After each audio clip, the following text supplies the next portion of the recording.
Now here in problem 37, we've got a fraction raised to a negative power. So we're going to make use of the general rule that we looked at in the previous video. And that general rule says that we can do this. We can invert the fraction. So we'll get 343 over 216. But when we do that, we have to change the sign of the exponent.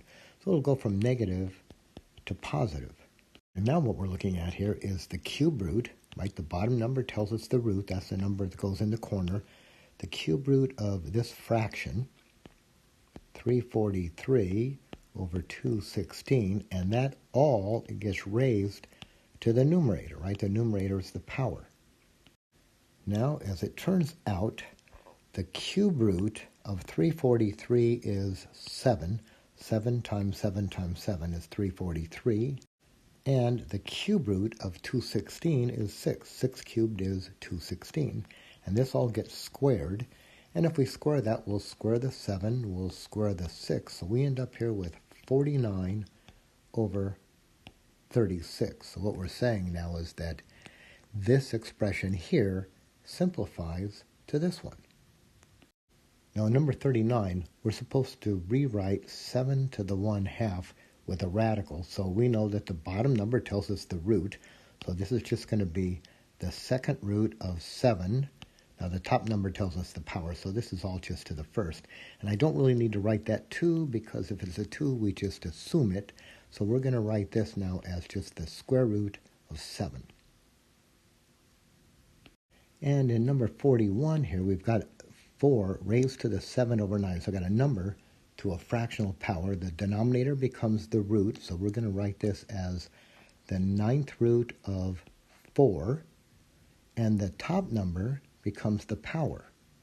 Now, we've said this before, and I think this is the better way to do this.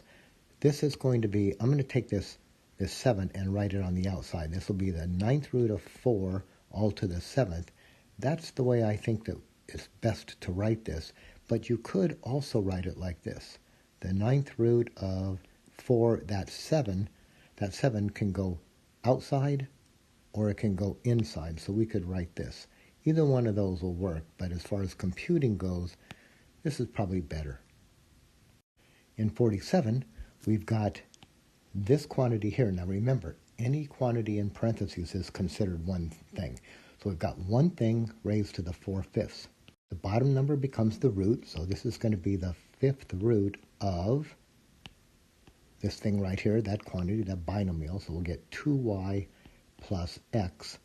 And now what we could do is we could write this 4 on the outside, right? The numerator that will become the power. But in this case, since we have letters, I think I'm more inclined to write this like this. This will be the 5th root of, and I'll need parentheses if I put it inside, 2y plus x to the 4th. And because I'm putting it inside, I need parentheses to capture it out, right? All of this is to the 4th power.